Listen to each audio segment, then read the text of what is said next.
Yep.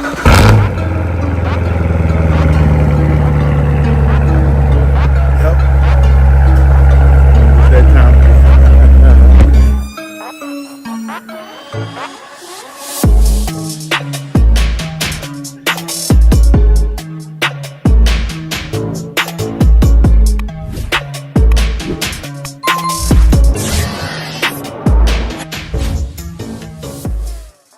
What up? What up? What up? What up? What's going on, family? Man, I hope you guys. Wait. Y'all good? Cool. They can't hear you back there, man. They can't hear you. What's going on, family, man? It's been a little while, man. Boy, I was on vacation trying to take care of myself, do some other stuff, but we back, man. About to get back at this. And we coming back. We left with a banging interview, man. We coming back with another one, man. I hope you guys ready for this, man. We trying to let it ramp up a little bit. We're gonna give it about 5 and get some folk hanging out in the back for us, and then yeah, we're gonna bring our special guest in, man. He's hanging out in the green room. He had a special request of he only wanted the green M&Ms. I don't even understand why he only wanted the green M&Ms, but I'll give him that. It's okay. We'll give him that, man. He got a little marine in him, so you know how that is. But we are ramping up, man. I hope you guys are having a good day, man. Your boy was traveling, was doing some other stuff, and had some other things going on. It's been 3 weeks. It's as long as I've been away from the live. I'm happy to be back, man. Ready to be amongst you guys, and really can't wait for y'all guys to check out what we got coming up here. So we're gonna wait a minute. We're gonna give it a few seconds, and yeah, let's wait for some folk to come in here, man.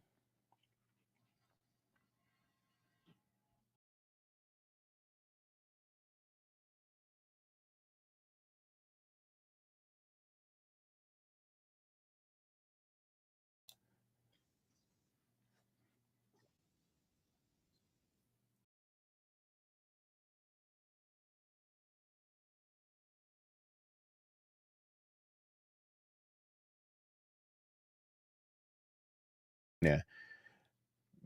Come on in, come on in, come on in. I want to get this thing going on the right pace, man. So y'all come on in and hang out with us, man. Y'all don't understand, man. This is my guy.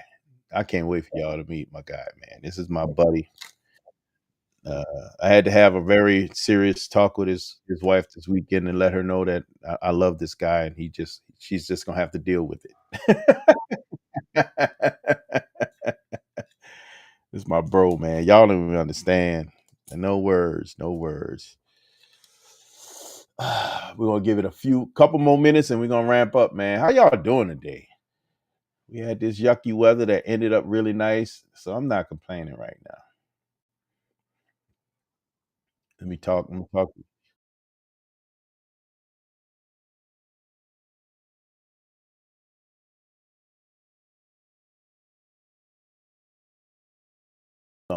Oh, you know what? That's a very good question. I forgot to go to the chat, and I'm in there. Is is in the building. What up, Is? How you doing, brother? Yes, sir. Is is in the building. Good to see you, man. Good to see you. You coming? Man, miss y'all too, bro. For real, man. For real. Whoo. Yes, sir. Just left the what hospital, getting dinner with my wife. That's what's up. Baby sleeping. Listen, man, that's what it's all about. That's what it's all about. This is out the blue travel and unraveled. Yes, sir, man. Travel. Listen, bro, you gotta take care of yourself. Sometimes you just gotta take a vacation. TD in the building, my brother. What's up, TD? Coming back refreshed, very much so refreshed, like you would not believe. And speaking of refresh, man, let's go on and get this topic popping. Again, like I said, this is my bro. Um, in the car community, he is one of the when I tell you well known. There's one person that if he doesn't have a picture with you, I don't know what's going on, man. He gets a picture with everybody. His energy is always up. He's never, in my opinion, I've never seen him in a bad mood. Um, and it's refreshing because it's infectious, right? You see this guy, my guy, Jim, you feel good, man, because Jim is always in a good mood, man. Let me introduce y'all to Jim, man. Welcome, my brother Jim, to the table, man. Welcome, Jim, to the Hello. table. Hello. You got applause. Yes, That's funny. sir. Yes, sir. What's going on, my brother? Sign guy, Trans Am Corey. This is Corey. Got you, Corey. I see you, man. What's going on, brother? You know it's Corey, right? The signs with the Yes, signs. yes, You got yes. the Trans Am, beautiful car. Yep. Absolutely beautiful car. What's going on, Jim? How's your day today, brother? Man, busy day. Busy day. I try to do at least 2 or 3 days in the office, but Yeah, so far, Monday, Tuesday, I've been in the field. I actually yeah, just got back to the shop here to kind of do this interview. yeah. I was out on the North Shore, and then I had a client in Norwich that couldn't make a decision on color. The fun Picking a stuff. color for your floor is, obviously it could be a $4,000 to $6,000 project. They want to make sure that the color's right. Got to be A perfect. Once it go lot of down, times, it's yeah, down.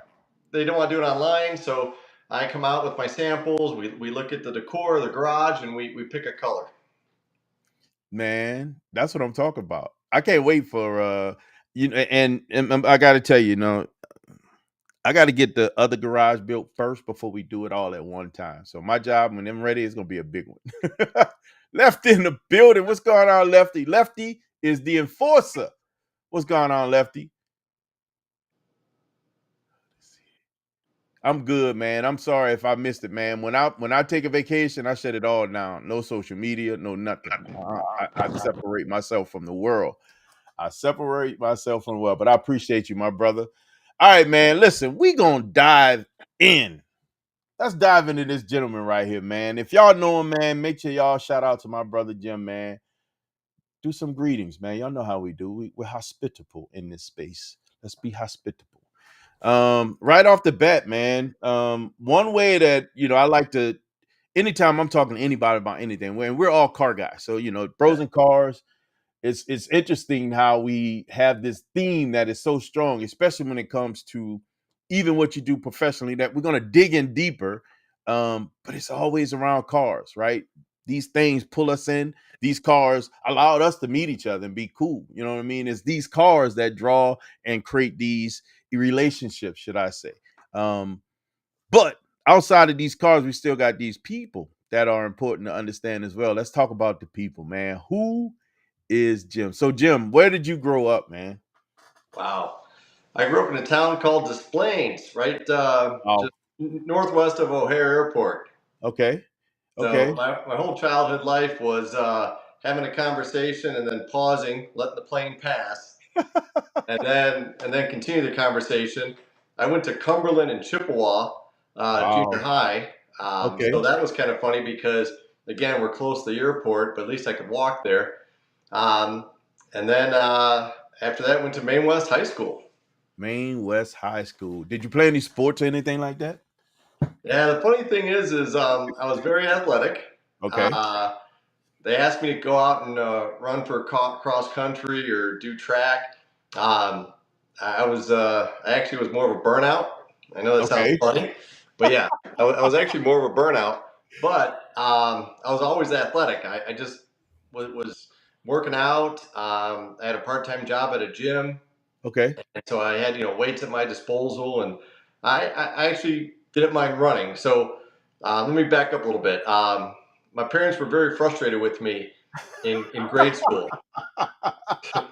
All that's right, one way just to start.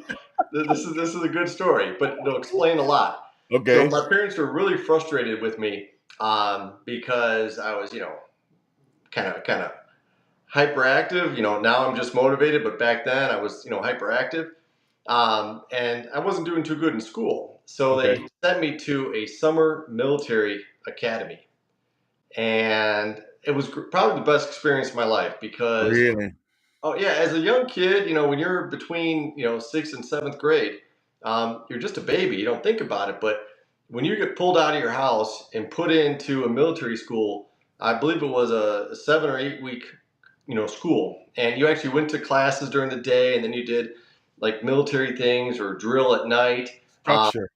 so rude awakening, but um, after 2 weeks, I was homesick, I was crying. I really had to look at myself.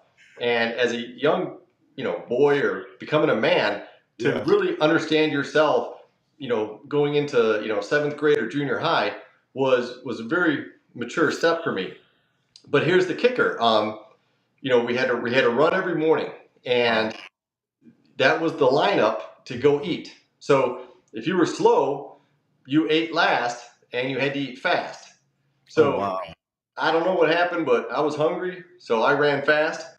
And before I knew it, freshman year in high school, I was running, a 6.5 minute mile.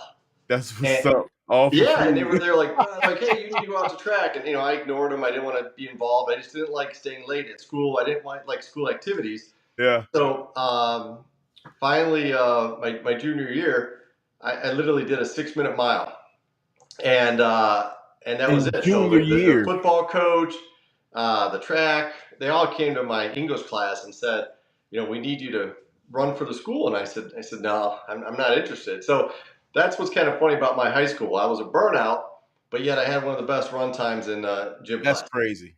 That Yeah. is absolutely nuts.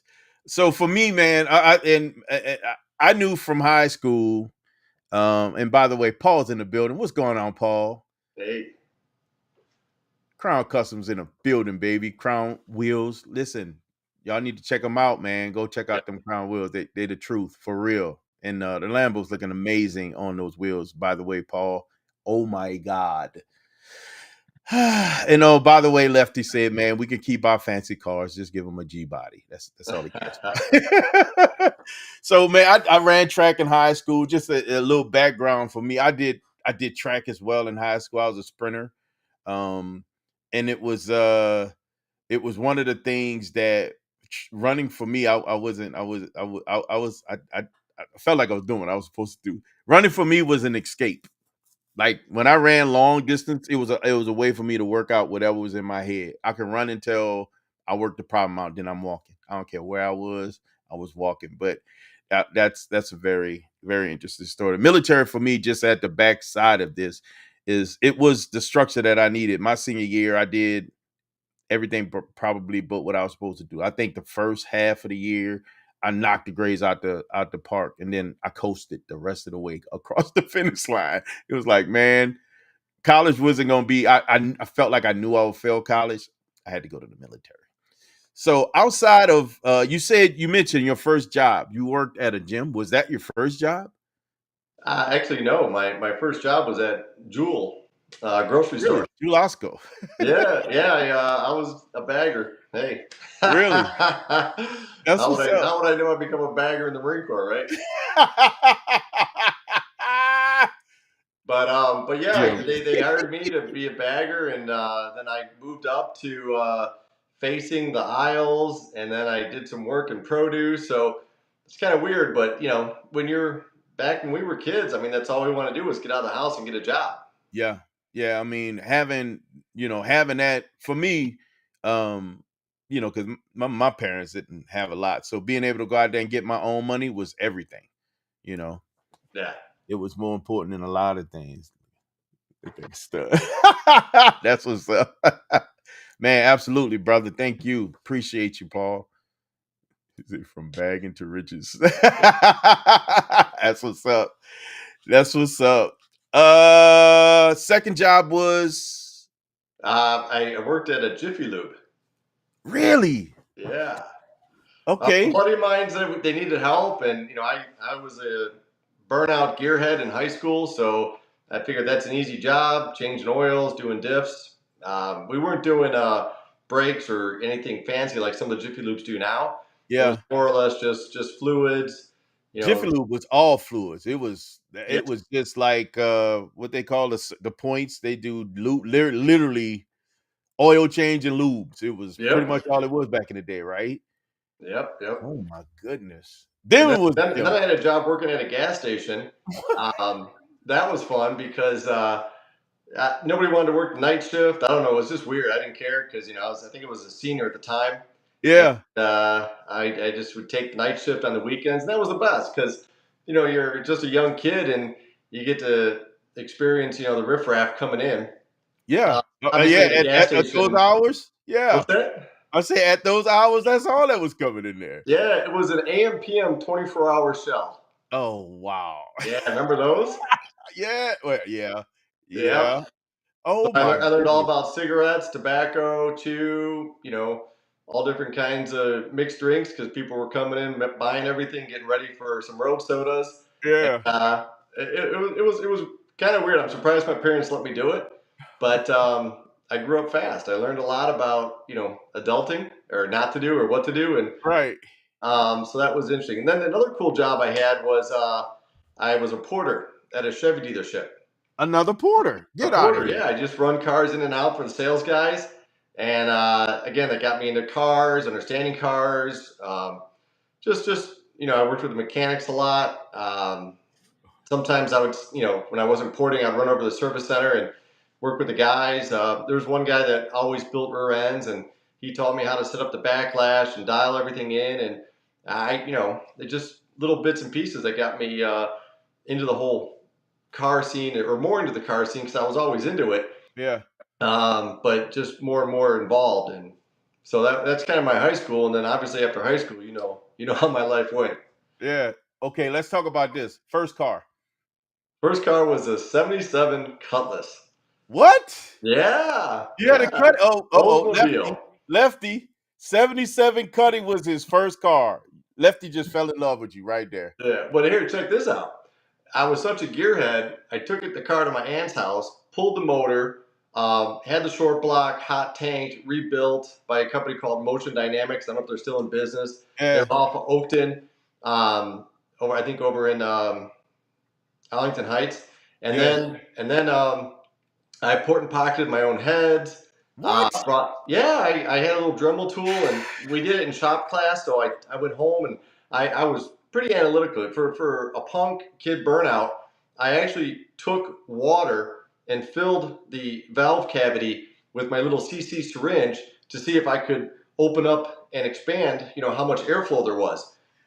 Whether it worked or not, nobody really knew because I never dynoed or tested it. But I did all this work. We put it all back together. And the guys in Motion Dynamics said, "Hey, you did a good job." I mean, I spent the weekends with my little Dremel tool filling, Gotta be kidding me. yeah, port and pocketing my own heads.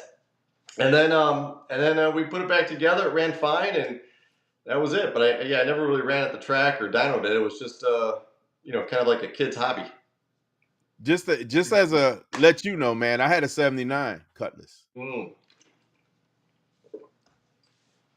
I I had a had the 79 T Cutlass. shifter. They had the console, right? Yeah. Yeah, that was Yeah. awesome. Oh my God. Yes. Those that car rolled like a dream. I love that car. They're smooth. Lefty said his dad had a 77 Grand Prix was his dad race car, believe it or not. He said. He said, so he's cool with me. Yeah, yeah, that's cool. That's cool. Yeah, I see it.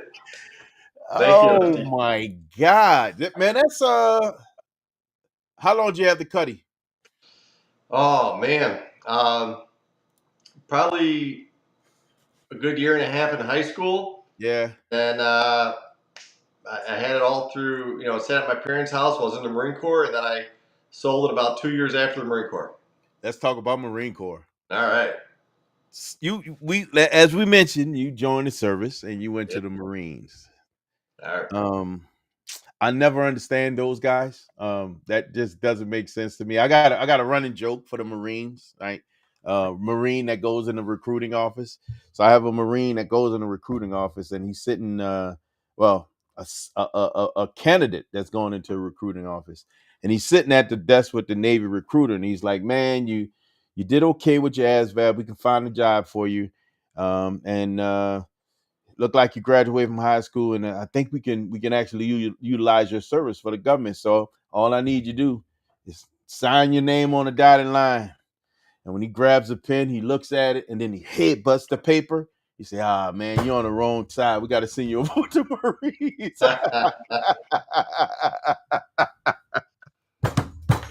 That's my Marine joke. Yeah, yeah.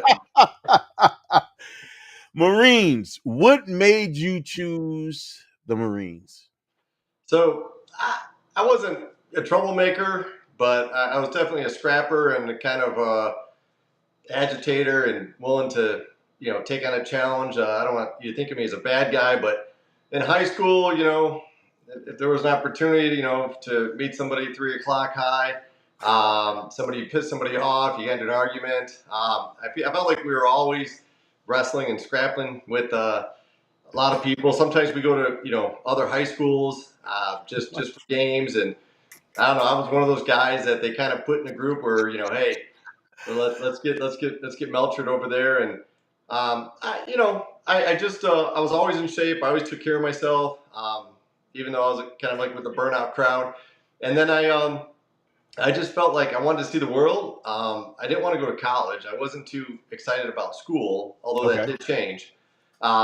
So I figured, let's get out and do something where I can, learn about weapons, see the world. So I was just young and dumb, and I really didn't have a game plan. But I knew, the Marines, um, always were engaging in some hostile activity versus, a technical skill or sitting behind a desk in another uniform. Right. So I really don't have an answer, but that's kind of the direction I took, and then I went in. No, I mean that's an absolute answer if you ask me. I mean, there's a lot of people who join service for many different reasons, right? And to see some action, that's probably you went the right route. Let me go in artillery, let me do some stuff, let me hold a weapon, let me shoot weapons, let me get Yeah, into the stuff. And some people want to support that effort, not necessarily be in the middle of it. That's just the way it is. true, true. I, Yeah, I, I as you can know, in the honestly Marine say I Corps, did not want to be a meat shield. that's right, and it is true. I mean, we're first in, but we train for it. Yes. And being a Marine and working with other Marines, um, they're they know what they're doing. They know the risks they're taking. So I Mhm. give them credit for that. I mean, they seem to, especially after boot camp, we embrace the suck and the hostile environment. But that's part of the lifestyle. Yeah, yeah. I got Marine friends, man, and for those who don't know, I can tell you, I was a sailor. I'm a retired Navy guy. I was a sailor. A Marine is always a Marine. They're never not a Marine. Always remember that. So don't say, "Hey, my uncle, he was a," no, he still is. My grandfather, he was a. He's still a Marine. Marines are always Marines. It's just the way it be. It's It's true. just the way it be. It unfortunately it's a a lot of people call it brainwashing, but it's just an environment and a lifestyle that you're in for such a period of time where unfortunately it heightens your senses. Um, you think more about your physical self and being ready. But that actually for me, what I realized 5-10 years out of the Marine Corps is that all translated into just basic success principles of being Yeah, an entrepreneur or yeah, working in corporate America. yeah. And I don't look at it as brainwashing. And when we go through, and that's every branch of service, go through even the Air Force and even Space Force. There's a basic training, Yes. and the goal of basic training is to remove all the cornel, all the stuff of the world, and only try to instill those things that are basically needed for being a serviceman, be it soldier, sailor, marine, you name it, right? Um, and it's a reprogramming, right? So you can't come into any branch of the service trying to carry that banner if you don't understand the basics of what that banner means and what it stands for. Beyond that, whatever training that happens moving forward, you cannot build a house without the proper foundation, right? So without that foundation, that basic training, you're no good to the Marines until you are basically trained, or any branches of service, until you create the proper foundation. I don't look at it as a brainwashing. You have to reprogram so that all the other things that you need moving forward can sink in. It don't sink in without it. Right. It sinks. I remember in boot camp, the drill instructor, was yelling at us, and the comment Never. he said has stuck with me the rest of my life. He's like, "Life as you know it has ceased to exist," Yes. and it's like, yeah, you're right. There's no more eating ice cream, watching TV late at night. I mean, you're doing stuff. You got responsibilities. You're training. You're always on the go. Yeah, it's a different way of thinking. It's a reprogramming, not necessarily brainwash. If brainwashing to the right direction, yeah, but it's a straight reprogramming. You are not ready for any. You're no good to any Marine unless you've been basically trained. I'm just saying. And Yep, again, those that training allow us to make sure that we are there and available to our brothers when they need it, and that can be life or death situations or just care. So it's just one of those things. for sure. True. You concur? Yeah. No, it is. Let It's me always ask a you tough this. subject to talk about because, obviously, I've been in hostile situations. I'm a combat veteran, so um, it's an environment that sometimes I'm not always comfortable talking about because I don't know my audience. That's fair, and that's fair. I think that we keep it at a surface level, Yep, right? Because I don't think, like to your point, everybody can't handle those conversations, right? So we keep it at a place that's that PG-13 level where they can handle. right. I It's mean, I all good, man. chose to go in. I chose to do what I did, and I don't want somebody to judge me for what I've done. And No, man, nobody can. Nobody can because especially if you're doing a job that they didn't volunteer to do themselves. And I true. said volunteer. Like no one forced us to join the service. We raised our hand and we volunteered to join service. That's a whole nother ball game. No one forced us. No one walked us down the line and said, you have to do this. No government knocked on our nope. It was a volunteer. So anyone that and I say this because in the world that I work in, I'm the for our business resource group for veterans, I'm the chair, right? So Right. this is what I one of the biggest challenges that we have within my company is self-identification because of some of the things that happened in the past. People have a tendency to judge people. Let's think about Vietnam, how those soldiers, when they came back after Vietnam, how they were treated, right? So you still got people with that kind of scarring fighting for the country, yet treated like they did something wrong because they were holding down their job. They were handling responsibility that nobody else were able to do at that time. Granted that maybe they were drafted into service to do that work, but they did the work that they had to do. That the people at home got to chill out and enjoy their peace while somebody else was out there in the crap. So no, I don't think that. No, I don't fall for the okie doke, man. I don't No, fall I for the appreciate it. And no. other servicemen will feel the same. It's just people that have been served, they question, why do you volunteer to put yourself in hostile situations or violent situations and do things that most civilians, no offense, like would never do or put themselves in those situations. You know what I tell them? For your freedom. Yeah, true, true. I did it for you. Yep, You're welcome. yep. We gave them their freedom to make those choices against us. So God bless What them. you saying? We Look, gave. while you were home in your bed, I stood that wall. That's right. You don't want the truth. You can't handle the truth, You right? can't handle the truth, man. That's the truth. Was It there is. any other thing that you thought that you wanted to be when you were coming out of high school? Me? Yeah. Oh, um, I really didn't have my my sights that large or open to what I really wanted to do. I knew I liked working on cars. I actually did think about maybe going to a tech school to work on cars, Okay. but after working on cars for 2 years in high school and taking shop classes, I just felt I really didn't want to do the same thing. Um, for the rest of my life. And I figured if I don't go in now or go explore the world, I won't have that opportunity. But that's what's so great about the Marine Corps. Just like when I was before junior high, when I went to that military academy in the Marine Corps, you put yourself in situations or you're put in situations where you don't have the opportunity to phone a friend. You don't have an opportunity to call home You got to figure it or out right there. yes, you have to look at yourself Yeah. and you have to say, hey, obviously in a military, hostile situation, there's life or death you got to consider. But there's a lot of situations where, like, hey, if I want this done or I want this taken care of, I have to do it myself.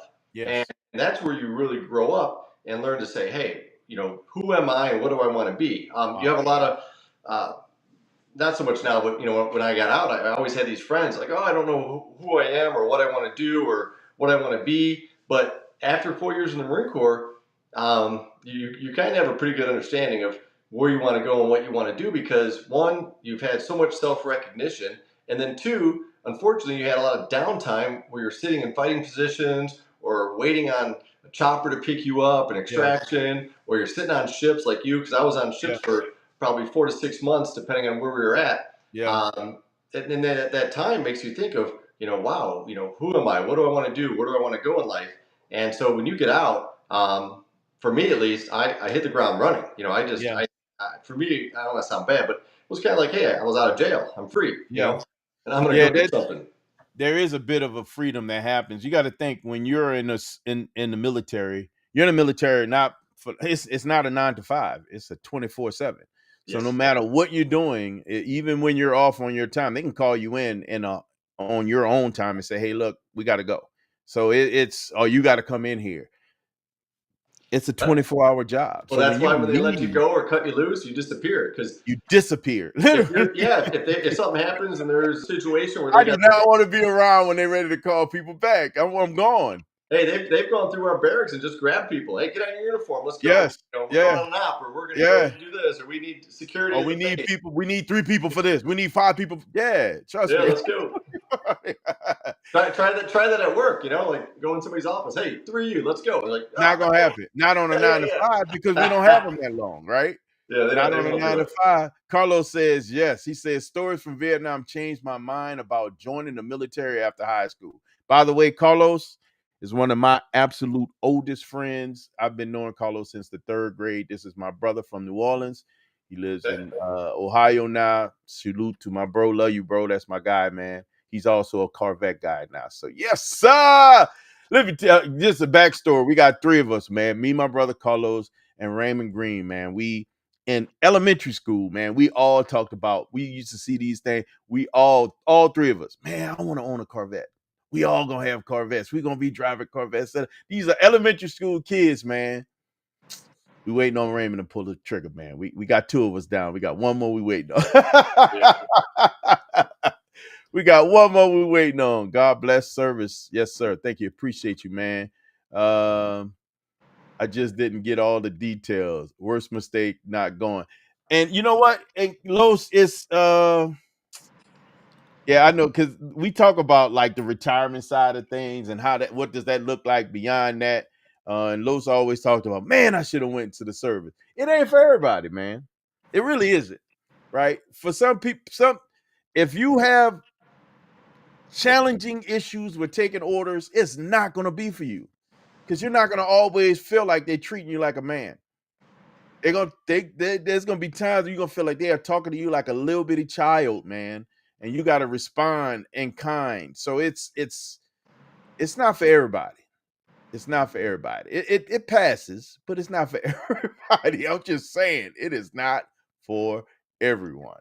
And to be successful in the military, you mentally have to be a high achiever, Yes, because there's always challenges, tests, standards, and it just again it mentally adjusts you to want to succeed or meet yes. expectations. Yes, agreed. And those challenges come not just from, and most people think it's just a physical thing. No, it's a lot of times it's demeanor, it's also personality, and it's also, yeah, your mind. You have to be, gotta have a strong mind and appearance. Something as simple as that. Your appearance is everything sometimes. Yes, you got to be sharp, brother. You have to be sharp. You And gotta look I got good. to say, the Marines, they do it, in my opinion, I think they do it the best. Awesome. Yeah, I Yeah, do love the I think the uniform. Marines do it the best. Yeah, yeah. I just think they do it the best. I don't know. Very cool. All So right, so man. Go ahead. let's move on though, because after the military, that's where my life really took a turn. Before we go all the way into that, let's talk about. Yeah, no, no, no, no. I like that direction. Let's talk about what happened after service. What Right. happened after service? Well, so all that downtime and self realization, I realized I need an education. In my particular line of work, I shot on the Marine Corps pistol team, so I worked with a lot of officers, and I also a lot of my jobs and tasks that I did. The ops that we went on, it was usually coordinated with actually a lot of Navy personnel because we were on ship and we had to take off helicopters, whether we were fast roping in or whether we had a spy rig extraction. So I was on and off ship a lot, and our team would obviously work with the officers and the coordinators and the ops chief on the ship. So Okay. what I realized is these guys were pretty well educated. I mean, not only from a military standpoint, but they understood oceanography, they understood um, a lot of stuff about like I guess the Earth and the climate. They knew a lot about mechanics Nautical because of the stuff. Yep. equipment. Yep. So Yep. also the medics. I mean, Yep. those guys. They knew so much about the body. They actually taught us a lot because when we go out on ops, sometimes we have to, you know, uh, you know, uh, apply first aid. So, anyways, the point was is I realized I needed an education if I was going to do anything with my life. So, being recruited out of Illinois, you go to school for free. Yep. So right out of the Marine Corps, while I was in the Marine Corps, I signed up for Ted college. Brown in the building. So when I got home, I just went out and got involved with college. And after 2 years of college, it's just a military discipline. I was doing great. I loved school. I went from a kid that hated school, that's why I went in the military, to this guy that gets out of the military and then loves school. So the long story short is I got 2 undergraduate degrees in chemistry Wow. with a minor in mathematics. What? Yeah, right? Oh, hold up. Hold up. Hold up. What's up with that, right? How Hold can a up. Marine go and get 2 degrees? Yeah, Man, that's awesome, bro. That is absolutely awesome. right. But you know what? I just found something I love, and honestly, I probably was a science guy Yeah. back in the day, and I also love mathematics. I was good with math in the Marine Corps, land nav.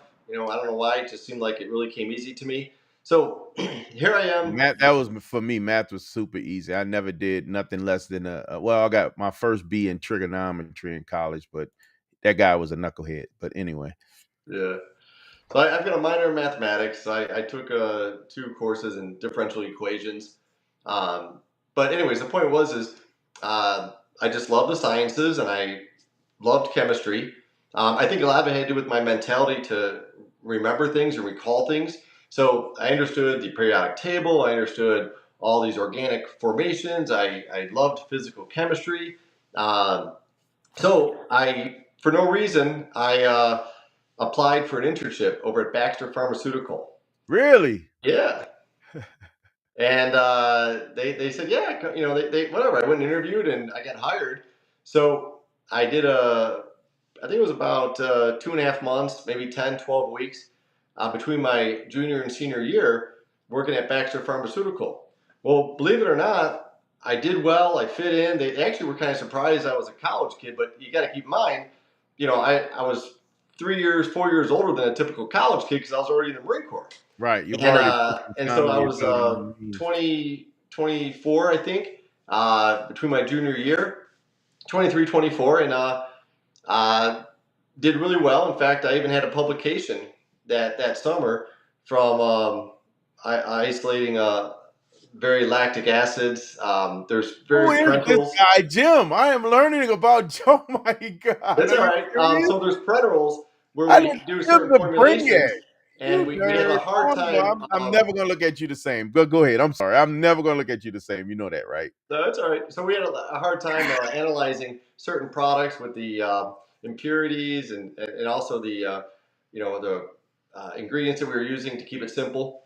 So I ended up getting published, and so I went back, finished my senior year, got a degree in biochemistry and professional chemistry with a minor in mathematics. So Baxter said, "We loved you over the summer. We'll hire you." So I only took 1 week off, which pisses me off. I only took 1 week off after college and started working for Baxter Pharmaceutical, and I stayed there for 8 years. Dang, bro. I had no idea. Yeah. So I ended up getting 3 more publications. If you want to check out my LinkedIn, I got a publication in mass spectrometry. I have a publication in HPLC. I also have a publication where we developed a product for we nebulized tobramycin for inhalation. Yeah. Yeah. So it was cool. I mean, it was I went from you know, a grunt, lack of a better word, to this corporate America guy, having to wear a shirt and tie or at least polos, Dockers. But Um, see, hold up. That transition from a grunt to that yes. is possible when you're wearing your class A. So it's possible for you to transition to that, right? But when you think about the burnout, right? When you call yourself a burnout in Yeah. high school to a Marine, which is the big transition, in my opinion, Yep. that transition from a Marine to where you are right now, although I'm shocked because I didn't know the background. We never talked about this. This is all Good. brand new to me as well for I saved it everybody. for the show. Come on, Yes, man. you did. Yeah, for real. But And hey, anybody who's watching can check out my LinkedIn and see all my history and my we publications. gonna I'm gonna get the name. Lefty usually will be on it, but he don't know your last name. So we're gonna get your So, LinkedIn so the public. guy wants to know what my MOS. So primarily was 0331, which is a machine gunner, but I also was a 0317, which is sniper. So I went to sniper school when I was in Marine barracks because I was on the Marine Corps pistol team, and we needed a base sniper, so I got voluntold to go. Nice. We got to go shoot. We're gonna have to shoot and Good. do some competition. I love shooting. So Well, here's a good fact for any military guys out there. If you're familiar with the Beretta 9mm, the 92 SFB yeah, that was issued to the Marines, the this 92 is working in SFB the was a building. modified 9mm Beretta because the slide would come off because when they built the Beretta, they didn't realize Marines would fire 5,000 rounds through these things throughout a year just training I with them. remember that. Yep. Yep. So uh, anyways, the point I was getting at is the the 9 mils. I was very proficient with them. I worked in the armory because they wanted to keep me available to head out to do shoots with the Marine Corps pistol team. So I would go to the range a lot. So we finally had a tournament in the Philippines, and the highest you can shoot is a 400. Well, I shot a 392 on the course. And most people, like the average is like 320, 330. So if you were a real expert shot, you were up in the 340s, 350s. But yeah, I shot a 392. And the kicker is, I still hold that title to this day. Are you serious? Nobody has beaten me. Oh my god! But you want to know why? Because the base shut down. It's the Philippines. Philippines is cold. The So, Philippines is closed. so in Oh man. 1990, I shot the highest score in the Philippines on the 9 mil Beretta range, and obviously nobody was able to beat it because the base closed down in I think 93 or 94. Hey Jim, what years were you in? So I was 88 to 93. 1988 to 1988. 83 to 93. Yeah. So I went in 89. yep. Yeah. So I don't look it, but I'm old. You're just a year older than me. Chill out. All Look, right. man, Willie Brown said he was a 30 43 3043 Yeah. professional Professional box box kicker. kicker. That's funny. 92 Yes, sir. SF Beretta. Yeah, that's it. Yeah, Mike was just talking about the 92 Mike Vaughn in the building. What's going on, Mike Vaughn? Yes, sir. Mike Vaughn in the building. I was looking for, and we'll make sure we get that, man, so we can put the LinkedIn in here. I want people to see that. I'm very Awesome. humbled by what I'm learning right now. This is blowing my mind. Absolutely blowing my mind. 8 years at Baxter. Yes. How So, did so, garage so, sales you, so come you, with you want me to go over the next turning point? absolutely. Well, I kind of grew up in the trades. My dad was a building engineer, so he would constantly drag me out of the house to work on HVAC systems, boiler systems. He worked for Randhurst Shopping Center, if you remember that place over in Mount Prospect. For Remember, anybody's I'm from local. New Orleans. Yeah, I yeah, don't know yeah. all those So, places. I remember that gas station from being when I was here in the military. I came to yep. Great Lakes for boot camp. So So, anyways, the thing was is I grew up in the trades, and I kind of got tired of the whole corporate, uh, America arena and how you had to dress and act. And unfortunately, my Marine mentality would come out, and I'd get myself in trouble. So I just started doing side jobs, doing contract work, whether it was construction, remodeling, what have you, just so I could keep my hands busy. Because I was at a point where I was sitting at my desk, doing all this chemistry and mathematics, where I wanted to go out back and chop wood. Y'all yeah, ever y'all ever feel that way, where you got to do yeah, something physical? yes, yeah, So there I went. I took off and started doing work. Uh, well, I started doing like commercial work, and there was a couple companies that were doing commercial floors, and they were explaining to me how certain products have to work certain ways, and I get it. So I understood the chemistry, so it was easy for me to say, okay, well, why don't we do this with the product or do that? And then I kind of self-taught myself what was going on with the liquids and the products. So we started doing, commercial floors, and then I was also working with other garage guys doing garages, and it just seemed like I was a garage guy, and it just yeah. seemed like there was nobody really that did professional garages. Um, there was closet guys that were trying to do garages with closet shelving or closet cabinets, which Doesn't doesn't work. work because it's all Yeah, melamine and wood. yeah. Um, Haul off and the, soon. You get some damp weather in there. yes, and then it swells. And then the commercial guys, they were too good for garages. They don't want to touch residential. One, because the pay, and then two, because they had all this big equipment. Yeah, So it was commercial just only. really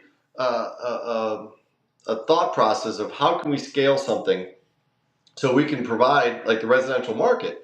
And this was during back in like 2006. So there was a big market for the housing market because that was during the housing boom Yeah, for anybody who's been around back then. yeah. So it was a great opportunity for me to create a garage store and service the residential market while also doing commercial work. So that's kind of how the whole ball got rolling in me creating garage store. That's wild, man. Oh my goodness. And you know it's funny because I'm sitting here listening to you when you're talking about, of course, the chemistry and mathematics. I'm like, that's like a perfect setup for what you're doing, making sure that you have the right whatever on the floors and all the things that's going on. I'm like, what a setup. Yep. What a Lefty setup. was asking about a Glock. I Uh, do like the Glocks, but I don't like the New York trigger. So the Glocks that I've had or worked with, I've adjusted the trigger. yeah, I mean, it still has a safety in the trigger, but it's like a 3-4 pound spring versus the New York trigger, which is common. That's about 7 or 8 pounds. yeah, that's the one I put in my 19. Yeah. It's right here. It's my little buddy. He's right here. Yeah, I put that. It's I think it's a 3 pound trigger in my Yep. Glock. I love that. I'm surgical with the 19 too. I love it. I love it. It's actually my favorite gun by any means. I think I have what 4 or 5 Glocks. I love Glocks, man. I have a 10 mil. I have 10 mil and 3 9 millimeters. The 32, 17, and a 19. I love Glocks. I think they're awesome. It's a Yeah, they're perfect great. gun. Well, it was a Grab it. great weapon in the military because it was easy to clean, easy to What up, maintain, Mr. Golson? and I actually had a 17 as a sidearm as my personal. So when you're in the sand or in the jungle or even water, So it was easy to clean and maintain. not only that, very easy to clean, but you can run them filthy. They keep cycling. Like Yeah. gun just does not want to stop shooting. I love Glocks for that. Absolutely. And if you drop it or you get in a situation, a fight, you don't have to worry about it accidentally discharging because obviously you got to pull the trigger for the safety. Yeah, right. Yeah, that's it right there. I'm one of these. I'm not a big safety person. I think a gun should be if you're going to carry a weapon or if you're going to have a weapon around the house or whatever. As long as it's stored in the right place and you can get to it quick, it's supposed to be ready to grab and fire. So I Yep. don't want to fight with safety. That's just not something for me. Garage store. Yes. Garage store. So now you came up with this tool. How did you start? What did you start with? Was it just floors, or did you have? Because right now you have a lot of different offerings, right? Right. Yep. What did you start with? So it was pretty much floors. I mean, the floors and some basic organization. I tried to be fancy. I'll be honest with you guys. For all you entrepreneurs out there, guys that are thinking about scaling or what the concept is, you always want your proprietary, signature brand. And we went that route. The problem is supplies and getting what I needed to get jobs done. Um, we went with various cabinet systems where they could make them for us. We could put the garage door label on it. We went with a wall system, a hook system. But the initial cost and the upkeep That and was the what we was volume thinking. I needed to be cost effective was just a big challenge right off the bat. Plus, I was running various cabinet lines.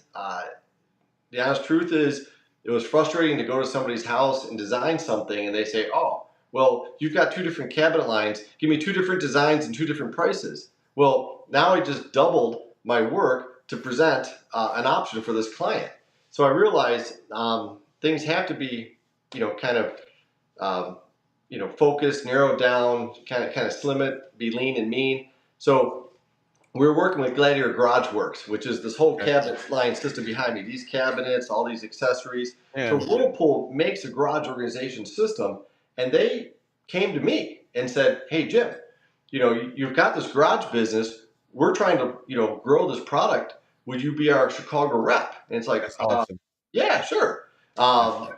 what's crazy is there was a big program when I got involved where now they're kind of like just selling to everybody. You'll see it in big box stores. So I Yeah. sort of helped launch the product line, but we're still, if you call, Whirlpool or Gladiator Company, they'll refer, you're in Chicago, they'll refer you to me, which is great. So I have a great reputation, and I love the product line because it's all modular. These Yeah. cabinets, I mean, they're huge. You can do a lot with it. You can't see it, but you can mount them on a wall system. You see all this wall system behind me. Yeah. Everything's Hold up. modular. So it Maybe creates zoom in a this little bit. huge opportunity for you to do really anything you want in your garage. Yeah. And that's where that scaled and grew to be a big product line. So we actually do probably 2 to 3 organizations a week in garages. And these garages can range from 2-3 thousand up to $7-8 thousand. It's Wow. amazing how much organization people will want. But going back to floors, once you have nice wall systems, you want Yeah. a floor, or vice Yeah. versa. You do a nice floor and your walls, don't look well, then it's like, hey, let's get Right. both done. So it became, they supported each other.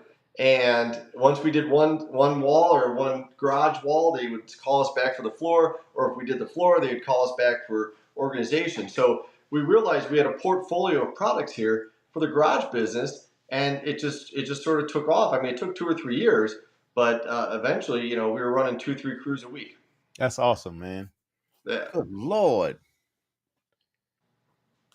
Gee whiz. Okay. So you went from floors To to organization. organization, and now you got some pretty big products that you offer as well. In my opinion, which I cannot wait to get some of this good old goody stuff in my garage when I get the other one built. But what about those big things that you offer over there? So about 10 years ago, we got involved with car lifts. There was Yes. a big learning curve. A lot of these companies, want you to be service people, not just a dealer. Yeah. So we worked with a couple different companies. We found products that we liked. I mean, obviously, we have to stand behind it, whatever we install. So I'm Yeah. not going to install something cheap or something that's going to cause me to go do maintenance, cost, warranty work that's going to cost me. So Right. we worked out a few deals with Atlas and Benpack. Those are two big name brands that do really well, and we're happy with that product line. So we install all 4-post car lifts. We do 2-post car lifts. We bolt, obviously, the 2-post, we got to bolt to the concrete and the floor, so you got to make sure you have the right thickness of concrete. Yeah. And then we do service calls too. So if you have a car lift and it's getting old or it's rusty or the cables are getting kind of loose, or you're leaking hydraulic fluid, you give us a call and we can send somebody out to do a service call. That's what's up, man. And that's one thing I know I cannot wait, man. Yeah. Listen, floor jacks and jack stands and all the stuff that I've been doing. And I don't mind getting on the floor and getting dirty and doing what I do with the cars because it's for me, right? Like you said, I spend a lot of time at a desk in front of a computer. So when I can get out there and actually use my hands and do something on these cars, it doesn't bother me. When I'm out there messing with wood and all that other stuff on the property, if I got to cut up a tree that didn't falling down, it doesn't bother me. I actually look forward to it, right? Because it's an opportunity to do those things that I'm not doing on a regular basis.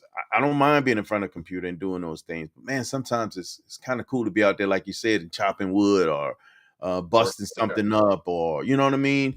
You haven't been over here yet, and you'll absolutely come over here and see what I'm talking about. But I got a lot of space for activities, should I say, on the property, and it comes with its own set of activities as well. So trust me, you'll see what I'm talking about. You got all these great products. You're doing phenomenal work. The shop is awesome. I love the events that we've had. People get a chance to see the stuff that you do. Yeah. You're at a car show almost every weekend, with your display up, and you're sharing information about the services and products that you provide. Jim is known, and he doesn't stop talking about the business that he has. He's a smart person, as you heard, so he knows how to market his business to make sure that he keeps business flowing. Well, the one thing I want to say is it's not just marketing. I was really challenged when I got in the business of being an entrepreneur, or at least doing this work here. Is a lot of people are just salesmen. They Yeah, bullshit. yeah, They, they work somewhere. They learned a little bit, and they try to expand on their knowledge. But when it comes down to really understanding these flooring systems, the chemistry, and what we're doing. I love going toe to toe with competitors because they're just reading out of a playbook. yeah. They don't know anything about the chemistry and the science behind it, the polymers. All this word about epoxies, polyureas, polyaspartics, polyurethanes. I mean, come on, it's everybody starts throwing around these big words and they think they know everything. But at the end of the day, there's so much more to just a generic word like polyurea. Poly means many. And the reason why we call it urea is because there's an ammonia termination group on it. So it doesn't have a lot of cross linking, which leaves it a little bit flexible. But Here we nobody go. Now we understands gonna that. flex. Now we flexing. Now we flexing. Go Yeah, ahead. yeah, but nobody understands that. It's just like polyaspartics. Everybody says, "Oh, these polyaspartics are the best thing on the market." Well, poly means many. Aspartic, well, all you're saying is it's linear chemistry. So Right. you're really not telling anybody anything about it. You're just saying, it's kind of Using like fancy marketing. words. It's just buzz. Yeah, it's just buzzwords to say, "Oh, this is the best thing on earth." Here's the thing that gets me, man. When you're communicating and talking to people about your products and the services that you offer, um, you're just genuine. Yeah, When I see you talk to somebody, you're just being Jim, right? It's not like you're trying to be pretentious or show something that you're not. And I never knew how much oh, good Lord, how much you knew about the chemistry of what you're doing.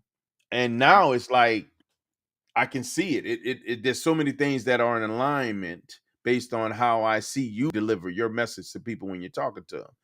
You're just you. You're so yeah. genuine. Well, it's funny you mentioned about car shows.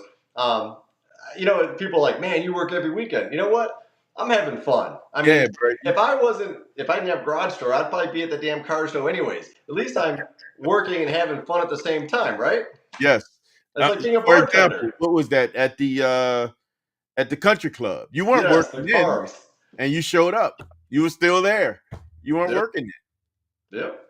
No, it's fun, and guys like you and a lot of my clients. I mean, I have relationships with all these people, then. Yeah. and they count on me. And I think that's kind of key. Or what I learned about being an entrepreneur is relationships. Yes. Fostering relationships is what builds a brand. And even if I wasn't out there, I know somebody's going to say, "Oh, you need a floor? Go see Jim." Yes. In a heartbeat. In a heartbeat. Every time I pass your tent, if I'm filming, I put you on. Yeah, no, I appreciate it. No matter what, I put you on. I believe that we're supposed to do these type of things. You do great work. Thank And why wouldn't I if I know you did great? This is something that I would stand behind. I wouldn't tell nobody to go see you if I didn't think you did good work. Right. Well, let's talk about that because um, at this stage in the game, I'm not out there, grinding floors anymore. Right. I'm not out there screwing the walls in, but I sort of orchestrate, the guys that I work with. So, like the guy that runs the flooring department, he's been with me since I started the company.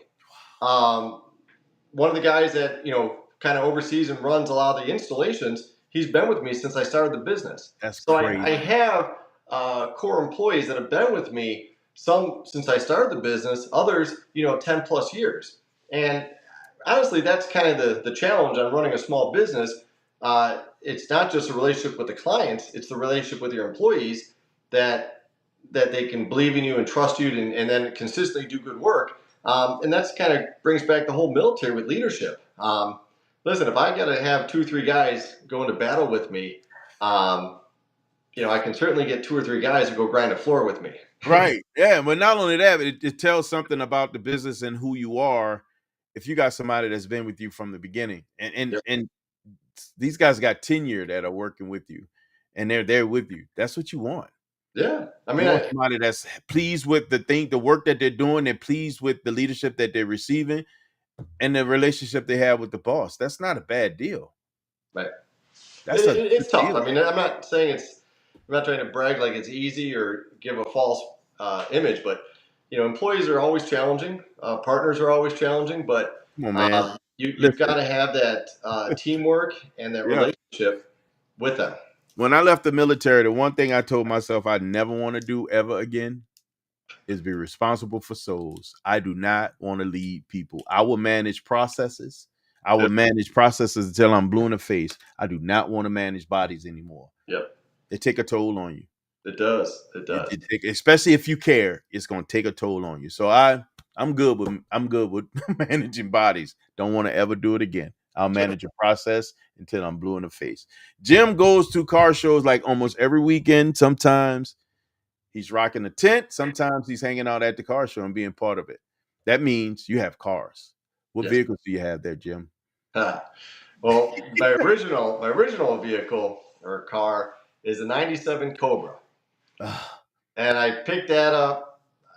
Let's see, it's probably 25, 26 years ago. What? The Red Yeah, Cobra is you had it yeah, that for long? that long, and it's crazy because I bought it off a friend of mine that was at Baxter. He ended up having a child and getting a new job. So it was time to get rid of the sports car. So he only had, I think, 10,000 miles on it, owned it for maybe a year and a half, 2 years. And he wanted to trade it in for, a van.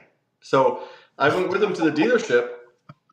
And when I realized what they were giving him as a trade in, I said, I'll buy it. And he goes, I don't care. I mean, if you give me what the dealership's going to give me, you can buy it. So I bought it, and I kept it stock for maybe 2, 3 years. But then after that, as a gearhead, I ended up changing out the exhaust. I ended up changing out the suspension. You got to do that. Um, then I realized, what else can I do with the motor?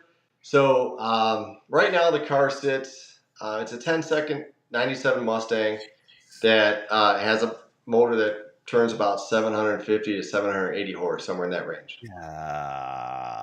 Golly. What else do you have, buddy? So I currently have a Hellcat as well, but it's a unique Hellcat. I mean, Hellcats Yes. are common. Everybody sees them out there, no big deal. What's cool about my Hellcat is through some business relationships and clients, I was able to purchase one that had a manual transmission.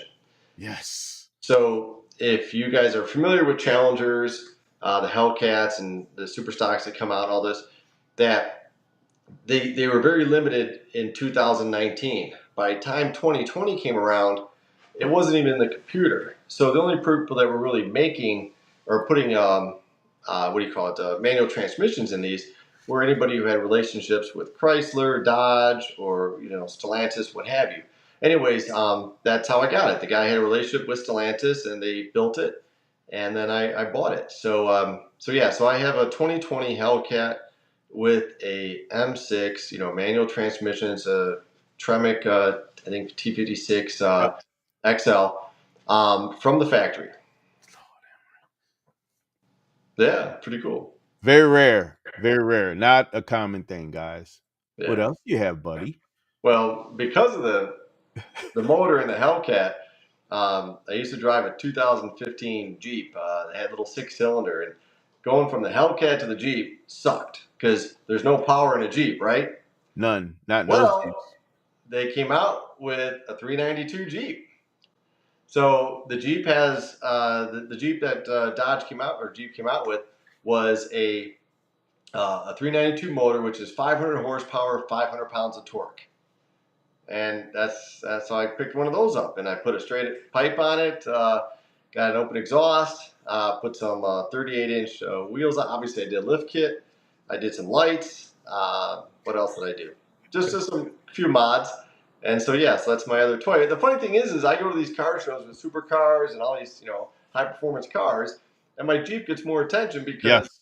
you know not every day do you get to see a Jeep all muscled up and lifted. So it's And cool. you are also like you're parking on a rock everywhere you go. You own a Jeep, you got to drive on a curb. That's just all There there you is to go. it. You can't do it in a supercar, so No, you can't. No, you no. cannot. You and I had a conversation about those supercars. You remember that conversation we had? Yeah, yes. Now, let me ask you this. Now, I know that right now we're not going down that route, and I like what you have. I get the conversation we had, especially when it comes to the performance that I'm not gonna say you have, the performance that we have versus the level of recognition that it gets, right? Yes. Amongst the people that we spend a lot of time with, should I say? If you had a direction you would go, and there was a car that you just said, it's time and I'm gonna get this, what car would that be? It'd probably be a Porsche, Ooh, like Porsche. GTR2. The thing is about the Porsche, yeah, I've got friends that have the Lamborghinis, Ferraris, Yes, we do. McLarens, and I've had a chance to drive them, feel it, hang out with the car, get the feel of them. I think the frustration I felt like is wherever I go, wherever I take it, whatever I do, I always have to watch myself. I have to be concerned about the car. Plus, the maintenance on some of these supercars are crazy. Nuts. They're great cars to show off, and they're great, fun cars. But as a daily, it's just not worth it. Where the Porsche, they're very reliable. You could use it as a daily. If you want to take a Porsche, out to a restaurant, nobody's really gonna, you know, make a big fuss or gawk, or you don't really have to be always If concerned they where you're know, gonna they park know. it. If they know, they know. If they know, Yeah, they yeah. know. Porsche, if you know, you know. So I can get a nice supercar performance out of a Porsche without having the responsibilities of maintaining a supercar. And here's the interesting part. Now, the price tag has adjusted on Porsche. So buying a Porsche is like buying a supercar now. So they have flipped the script on the prices of their cars. Yes. To your point, it is a car that you can take to the drive to the track, beat the crap out of it on the track, and then drive it home. Porsche brought a different product to the table. Now they've been working on 911s forever. Think they got it right? Oh, absolutely. Yep. It's so right on several different platforms, right? They have so many different models of that 911. Pick one. You're not going to be disappointed. Like all of them are good, very good cars. And I don't blame you. And honestly, when you think one of the things that I noticed after driving, I don't know if you know Kevin, I don't know if you know Ted. I drove their cars. Ted has a Turbo S, Kevin has a GTS. Yep. Driving those cars blew my mind. Big mistake. Shouldn't have drove the Porsches. You suckered And you in. oh my god, bro, amazing, absolutely amazing. But it's turnkey easy. It's super easy to get in and do whatever you want to do in those cars. Um, and they just keep giving it back. They keep giving it. They just go. They look good, and there's tons of room on the inside for activities. Way more room in the inside of that car than my vet, and it doesn't look like it does. It's crazy. There's tons of space. Luis in the building. What up, Luis? Luis. Tons, yeah, tons of space in there. So it's like I get it. At first I did not get Porsche. After driving it, I get it. I get it, and it makes sense to me. It absolutely makes sense. It's a very great move. Um, I can't wait to see you in it. Uh, and what's crazy too is Porsche. I always felt was a small car, but I don't know if It's they really changed something. But I feel like in the last maybe 6, 7 years, some of the models are more accommodating. It's us 6 feet tall guys, so it's comfortable. I sat in that thing. I was blown away how much room there was Yeah, inside that car. I felt like I could hang out and do some stuff in the car. It was so much space. It felt like as much space as I have in my SUV in the front seat. yeah. That's what it felt like. I was blown away. But honestly, great choice. Porsche has done it right. They did a great job with the 911, the whole line of 911. You can't go wrong with whatever you put your hands on. Right, right. And the maintenance is great. Yep. And like I said, you can pretty much drive it as a daily Yep. You and not can. worry about it breaking down or very expensive issues. Like you do with the supercars. I will put I would 10 miles up on that car. I met a guy, slight change of subject. Met a guy at work that I never really got a chance to talk to. We were in a little coffee area and he says, "Hey man, you the guy with the Corvette, right?" I'm like, yeah, I'm that guy. And when they say that Corvette, uh, Zeus don't look like nothing else that anybody has. So when you roll up, when you say that Corvette guy, I know exactly what you're talking about, right? And he has a R8, right? And I was telling him I love R8s. I can't, I thought about getting one. The Those are nice problem too. is, Yes. yeah, the problem is that Zeus just brings something different to the table, way more power. It's a faster car, more performance, and also all the creature comforts and luxuries that comes inside the car. It's kind of hard to sacrifice that for just the theater of an R8, right? The R8 theater is amazing. This guy has a first gen that's manual. V10 manual first gen, which is absolutely awesome. But then I'm talking to him, oh yeah, I bought it new. I'm like, man, that's awesome. He says he's got like 9,000 miles on it. I say, what? Come on. He doesn't drive it. No.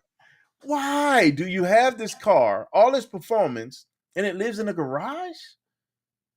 Yeah. Absolutely baffling to me. Well, I get some people give me a hard time about the Hellcat because I only got about 10,000 miles on it. What Um, else are you driving though? You have multiple cars that you're driving. He's got that in M3. well, no, no. So I have the Jeep, I have the Hellcat, I have the Mustang, but I also have my work truck. I have a sales car. So if I'm up working, I'm not out in one of my personal cars. I use one of the company cars. And you're driving your personal car in your personal time. And they don't all that Hellcat does not go to every car show. Most of No. the time you're in a Jeep. Well, it's because I get more attention with the Jeep Yes. sometimes. Yes. Yeah, I mean the Jeep I don't have to worry about. I get caught in the rain. I can throw my tent and all my marketing and sales stuff in the Jeep. I don't care, and then I just head off to my show. The garage store. Yes. Is there something that you still think about adding as an offering from the garage store? Ah, that's a tough question. I mean, there are things I would consider. The question is, and I really don't want to disclose it, but obviously the Understandable. scaling factor and the competition that's out there. So we are talking about different things, different options. But the thing is for me, what I've learned is you stay lean and mean, and you focus on what you do good at, Yeah. and you'll continue to, you know, be productive. Create leads, create relationships, build the business. I mean, I got to think about, on average, I got to feed 10 families here. So Yeah. Yeah. I don't want to risk something where, we have to cut the staff in half. We kind of been there back when the housing boom crashed back in 2008 and 2009. We literally had to cut the company in half, but we were new, so it really wasn't that impactful. Where now I've got people that have been with me for 10 years. Yeah. So I think emotionally I struggle as an entrepreneur because it's not just scaling and growing a business, it's maintaining everybody's lifestyle that's been with Right. me. I know it's tough. Yeah. That's the other side of it. And to your point, you made a statement to say lean. There's a Yeah. lot of people that think they want to do everything at one time. You could be really good at one thing, or be great at one thing, or just kind of good at everything. So keeping it lean and mean allows you to be really good at a lot of different at the things that you can focus on without offering too many things that jeopardize your quality. And I think Yep. that's a lot of people miss out on that. And they want to add things just because maybe it's a newfangled thing, something that they're thinking about, and it just seemed like a great idea, or something that somebody fed them and they believe it's a great idea. Everything ain't for everybody. So sometimes you need to pull back, focus on the things that work, and it allows you to eat. I mean, for you, just like you said, it ain't just you eating now. You got other families that you're responsible for as well. You got to make sure the business keeps moving. I respect that. That's true. I respect that. Absolutely And, respect and that. the thing is too is obviously I work with a lot of business people. I get a lot of advice unsolicited from business guys or consultants and what have you. And they always want to break it down into this numbers game Yeah. and efficiencies and productivity. The thing you get into though is you put too much pressure. You put too Yeah. much pressure on the employees. You put too much pressure on sales. You're trying to cut costs, whether you're reevaluating the materials you use. Yeah. So it's a being an entrepreneur with a small business, a family business. To me, it's more about a strong foundation, strong roots. A good trunk. It's Yeah. solid because, for example, I know there's a lot of businesses out there that are streamlining the garage process, Yeah. and you know that's great. We'll see if they're around 3 or 4 years from now, but they're using cheaper materials, they're using thinner materials. It means you're going to be back to do it right next, basically. Hopefully, Yeah. yeah. And it's great because a lot of my clients, I explain the difference from a technical standpoint or a chemistry standpoint, and they might not know it or understand it, but they're willing to do the research, and then they say, okay, Jim, I understand why you're $400 more for the floor. I mean, I could be $400 less. I just got to use their material because they're Pay for paying a quality, lower baby. price. You pay for quality. Yep, You yep. pay for quality. Jim has garage store. He's at events promoting the business and sometimes at shows. What do you like to do when you're not doing all that other stuff? What is Jim's favorite pastime outside of all that goody old stuff? Yeah. Oh, I would say I mentioned before about working out, staying in shape. So my son is a Marine as well, and so the two of us, he's obviously has certain weight requirements, and he's got to stay in shape. So it's great to work out with him. Obviously we got that military mentality to stay in Yeah, shape. Other than that, he has his own automotive business, so yeah. I work with him, whether it's helping him out in the business, helping him out with ideas. I know it's kind of like two jobs, but it's not something I have to stress out about. I can more or Generational less support, just brother. give my guidance. Support. Yes, that's support. Yeah, Dad is already he's walked that entrepreneurable entre, entre that word yeah, path. So whatever it takes so I can help my son to get to where he needs to be, I'm there. That's what we're yeah. supposed to do as parents. Absolutely. Absolutely. All right, man. So I said this before, man, and it's funny that you went down that path, but Jim takes pictures with everybody. You got One to. thing that I miss is that Jim was like, we'll be talking about, oh, hey, take this picture. Hey, let's get this selfie. Hey, take. Jim will get the picture with everybody at the events. At least the people that we know we're tight with, right? All our friends and our associates, the people we communicate with. But there's one picture I was looking at that I really want to ask your opinion on, All right. and it's huh? All right. Go ahead. What is it? I'm about to show you, man. I'm about to show you the picture, All man. right. You're Yeah. gonna get me in trouble. No, I'm not gonna get you in trouble. I want to get your opinion on your absolute purest thoughts and what does this picture means to Jim. This picture right here. Tell me what this picture Oh means to shit. you. Yeah, no, that was great. My son had an event going on, and he asked if I could attend and be in full uniform. The answer was yes. My son made the comment, Dad, this will be the one time that we're both in uniform. Jeez. So we got in uniform and went out to San Diego. Well, We went out to San Diego, then got in uniform. Went to uh, a ceremony, and then there we were in full uniform. And so it's true. My son kind of had the vision that this would be the one chance where we're both in uniform, and it was great. Good experience. I'm happy to say I can still fit in that thing, and That's I wear amazing. it. That's And amazing. I'll probably still wear it at a couple events coming up. I just have to obviously shave and get my hair cut, but um, it, listen, depending on how you served and what your experience was, Yeah, um, the Marine Corps means a lot to me. My time in the service means a lot to me.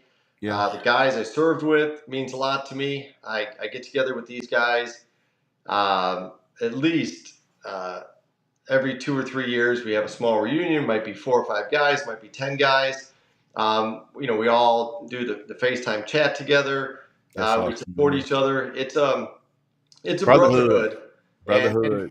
it's hard to explain unless you've been there, done that. Yep. But all you folks that have your high school buddies that you still keep in touch with, your fraternity friends, old colleagues. It's the same concept. It's just there were times where I depended on these guys to cover my back, or I had to cover theirs. So it's a bond that it's hard to describe. Yeah. I understand for those who if you've never served and you don't and never been in a situation where and I'll even go back, it doesn't even have to be that you served. If you grew up in places where things were challenging, man. I grew up in the hood. So I knew having people have my back in the hood, not that much different than serving in the military. These are Right. people that you're going to always remember. They're going to always be on your mind. They're going to have, these are people you're going to keep in contact. Carlos, it's one of my bros, man. We grew up in the lower ninth ward of New Orleans. Hmm. These are people that we're going to always have some level of connection with, no matter what. Right. Right. Not that much different But let than, me explain too. Being there with my son choosing to be a Marine, it's I really don't really understood what was happening when he went in, but now that he's in and we have relationships with his friends, and I have a relationship. He has better relationships with my Marine Corps buddies. We're not just father and son. We're brothers. our brothers, man, double Um, dogs. and it scares me. It's emotional. It's mental. I mean, if he gets called in to go serve somewhere in a hostile area, it's like, hey, I want to go with you. Yeah, That sounds crazy, but no, it's just I it don't want to doesn't to leave him me. alone or not covered. So it's a unique bond and relationship now. It went from father and son to like brothers. But here's the other side of it, right? You say brothers, you're still speaking through the father lens. You Yeah. are, right? You're brothers, but you're still speaking through the father lens. And after me personally having the pleasure of meeting his brothers, all you guys are still devil dogs, and I get it. But he's got people that got his six, no different Oh than yeah. Yeah. than what you had, right? And I get it. If he had to go, it's like, man, listen, I gotta go. I gotta be there with him. But that's not devil dog. That's father. I don't care what you call it. That's daddy. That is daddy talking.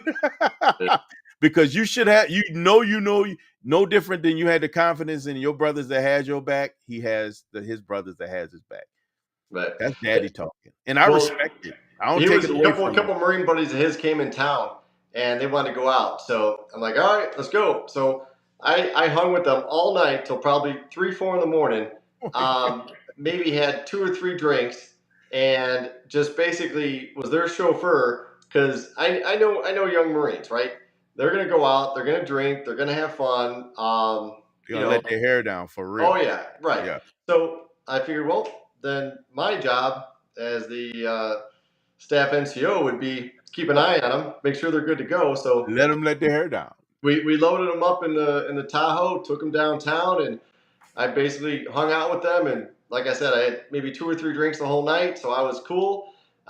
Kept an eye on them, and then afterwards drove them all home, and that was it. That was my job. But I There you think go. I think that's my responsibility now. You have a different job. Yeah. Hey, Willie's asking about battalion. So I served with 5th Marines, so 3-5. And then I also served with 2nd Battalion, 9th Marines. There you So go. I bounced around a little bit, and that was because of training before the Gulf War, and then after the Gulf War, they wanted to move some of the units around to be part of a Marine Air Ground Task Force known as a MAGTAF. We do have our share of vets in there. We got another bro right here, man. He's an Army vet. Not 5 to the 10. I'm thinking about what you call him, me and 3. 5 to the 10. He served locally. He's a cop in his area, so he's one of my bros, man. We got some people in here, man, that do some cool stuff. So yeah. Man, y'all got to really, man, hold up. Let me back. I got to really get a chance to meet Jim. Cool.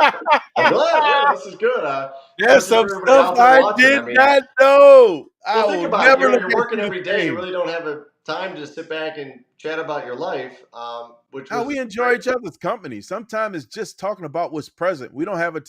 We don't always go into all the old stuff. Yeah, no, We talk about what's happening right now and just enjoy each other's company. We laugh, we joke, and we just enjoy each other's company. and your bourbon. Yes. That's good.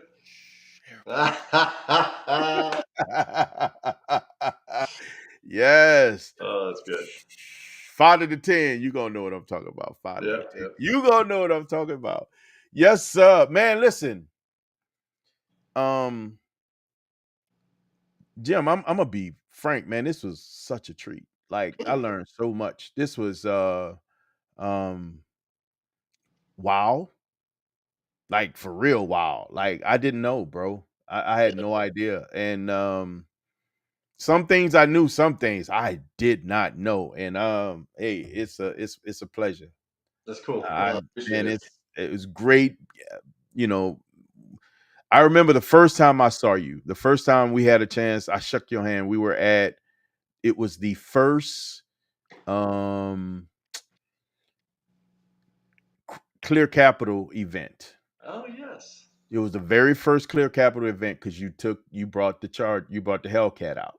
And I looked at that car. I'm like, man, I'm filming that car. I'm like, man, this thing is nasty. And I'm walking around in and I saw the manual. I'm like, you gotta be, it's still in the video, right? And I shook your hand out there. That was the first time I met you, but we didn't vibe because it takes a few times for it to happen, right? And then Well, I that was think the you first saw the time. license plate and you're like, fuck. Or excuse me, Yeah. you're like, oh man, it's great. I remember that. Yeah, I'm like, yeah, Marie. Hey, you're welcome for the ride. Right, right. True. Your personal Uber right here. But ever since then, man, you have been consistent. You've been always genuine. You've always been a very good person. And if there's nothing somebody that can throw at you that says throw a say about you that you're not, because you're always who you are. You're just Jim, right? And just Jim is not a bad thing because Jim is genuine. He's kind. He's real, right? Um, he's just a really good guy. And who doesn't like a good guy? I'm just saying. No, that's awesome. I appreciate it. And it's true. I mean, well, obviously the bond is the military. I don't know why. Servicemen I get along with great. When I Same have here. servicemen clients, Yeah. it's a no brainer. Just Yeah. because we've all been there, we've done that. We can relate.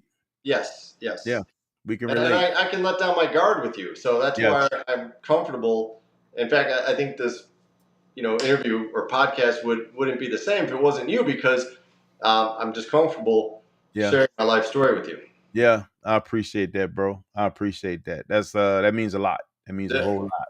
And one thing you can always know, I don't care where we are and what we doing, I always got your 6. So I don't let nothing happen to nothing, anybody around me. I am that natural protector. I can't help it. It's just the way I'm built. We're all built that way. It's true. Yes, sir. Yes, No, sir. it's true. Yeah, you always got an eye on. Yes. If you're Yeah. part of your group, part of your team, you always gotta worry about them. Always on a swivel. Yeah. Always on a swivel. Yeah. Jim, anything you would like to close with? Listen, man. Listen. Also. You got Jim. I gotta ask, man. If we get people coming in, man, and they say swole 55 sent us, we got a discount for them, right? All right. All right. You just said all right. We're gonna hook them up or what? I don't know what a Yeah. discount is. I don't know if you're gonna throw some chips in. You're gonna give them a soda. I don't know what it is, but we got it. We got to offer something. We can hook them up. Sure.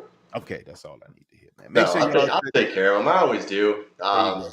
It's especially veterans. I know that might be not fair, but No, it's veterans fair. aren't going to shop once they know I'm a veteran and you're a veteran, It's and fair.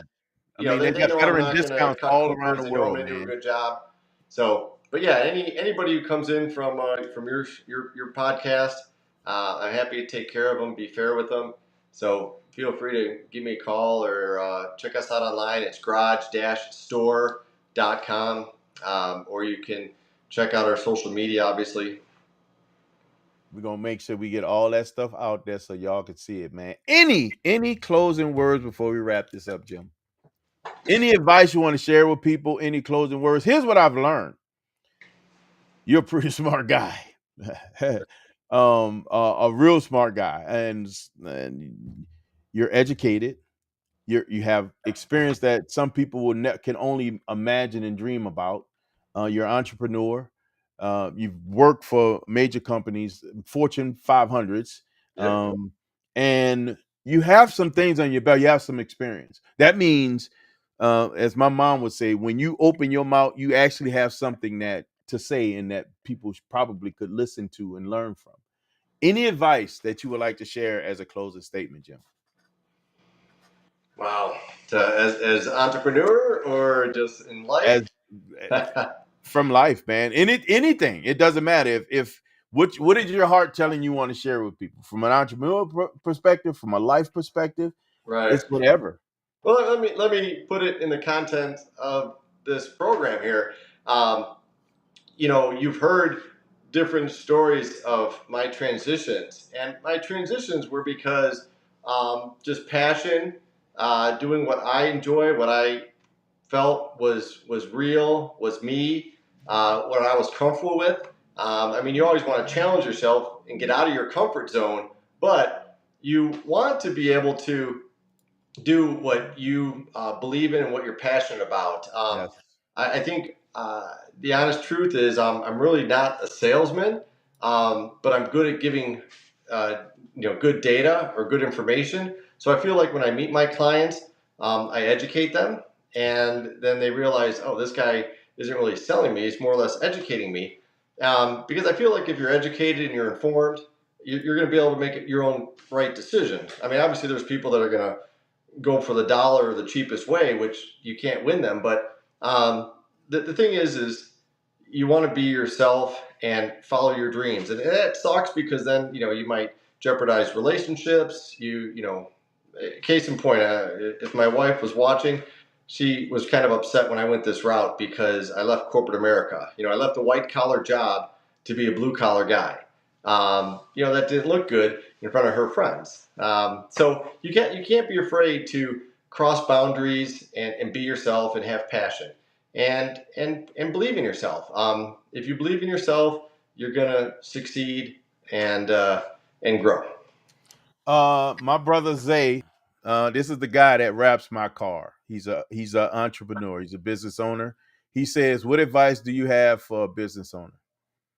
Well, it really depends on I would say how large of a business you want to grow or have. And And he has a business now, so he has his own shop, a wrap shop. It's called It's Wraps. okay.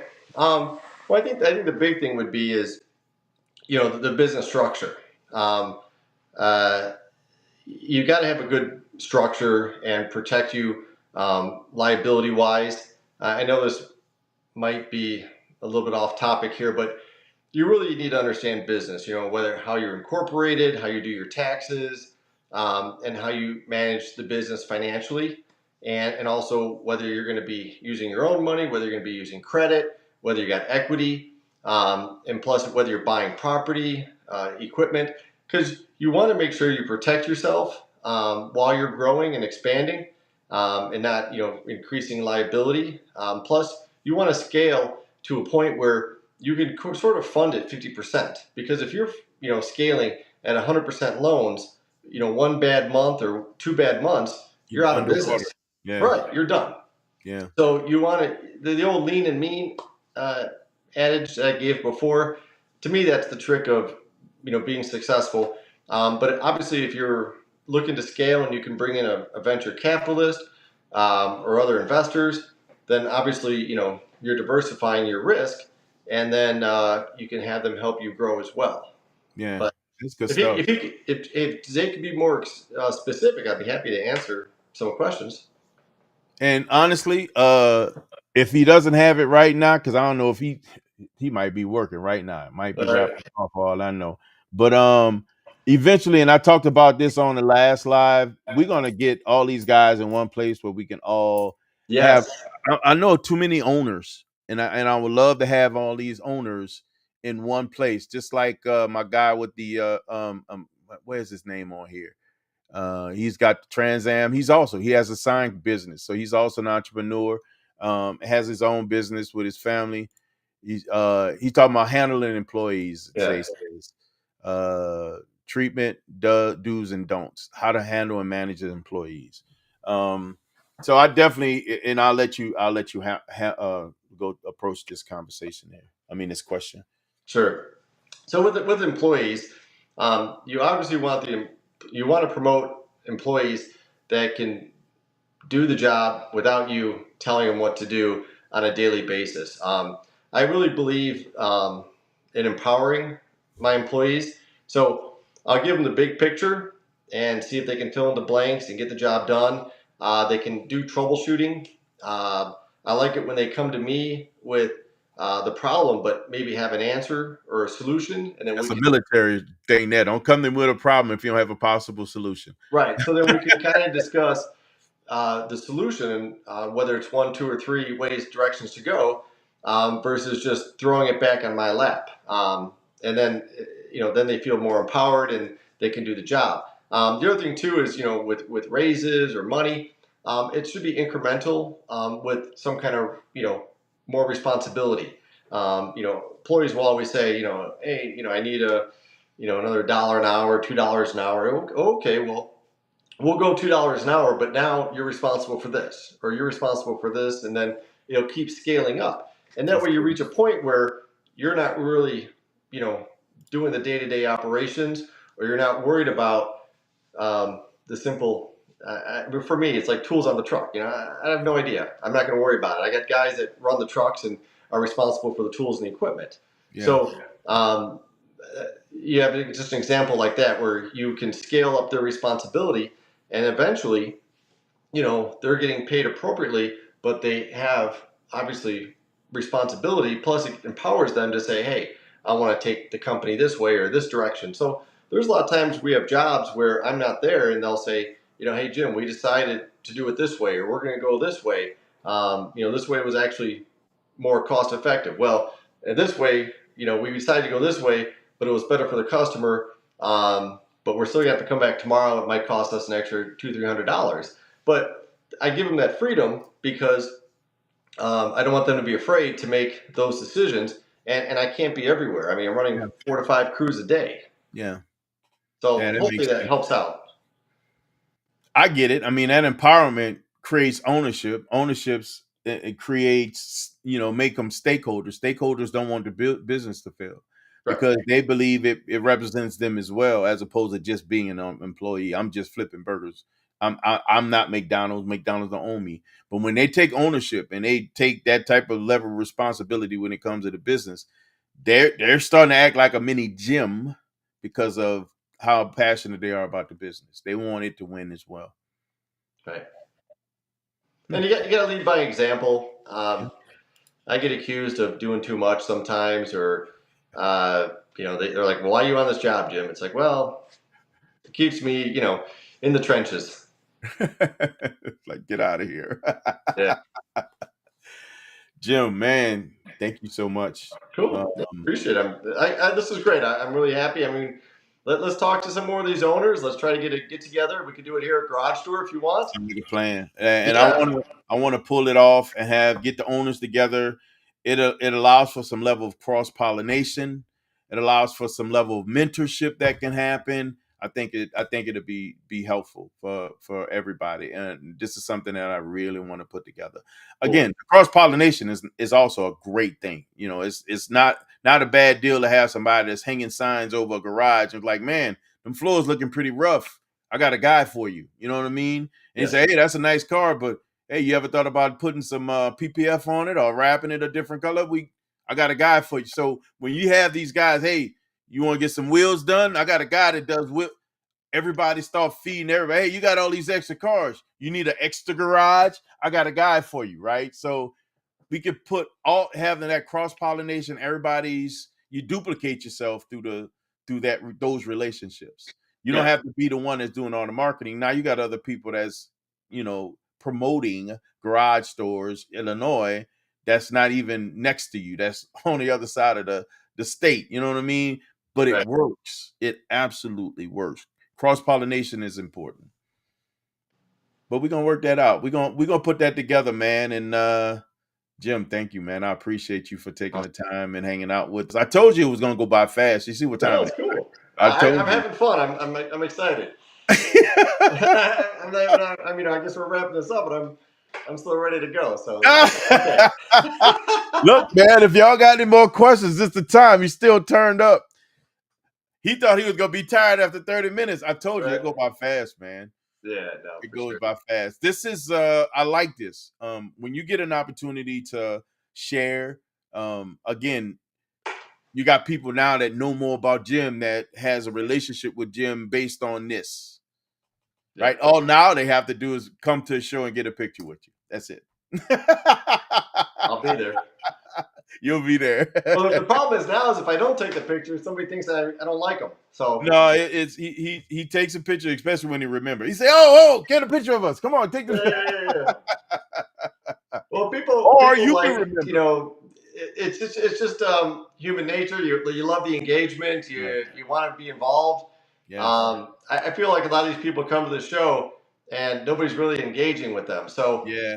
if I can be that guy that makes their day, or if I can be their guy that kind of helps bring them along, introduce them to people. I mean, there's a lot of times I go to these shows and I'm talking to this guy about garages, but he just really doesn't know anybody out there with the car. So we'll Yeah. go walk around and talk to people. Yeah. Yeah. Yeah. We do the same thing. Just and especially if they're asking questions, that's a great opportunity to talk to people and Yep. engage people. I tell my daughter this. She used to be very recluse when it came to engaging people. And she's opened up a whole lot more like her father. And she talks to people now. One of the things I told her, I said, dear, I said, there's nothing wrong with talking with people. You can talk to anybody that you meet. I say Right. there's two things that those people are that you meet that you're going to learn from them. You're going to learn either how to be or how not to be. Engage and learn. That's all I can tell you. Right. Dive in. No, Dive in. I think we hit that mark, man. I appreciate you, bro. Thank you for hanging out. Thank you guys for coming out and hanging out with us, man. And thank you for the engagement, the questions, that interaction, man. It makes it that much more better. It yes. makes it more better. Yeah, it Cool. really does. Come on, guys. Y'all know how we do, man. We don't do no normal around here. Why is that, guys? Because we were designed from greatness. And guys, because we were designed from greatness, you have the right, the responsibility, and authority to never be average. And that guy over there, he's not average. Yeah. Yeah, Shout keep out to pushing all it. our veterans, man. Active duty, reserve, separated, retire, and transition. Remember, guys, freedom ain't free. Salute. Appreciate y'all, man. Jim, hang by. Peace. Take care, guys. Thanks for watching.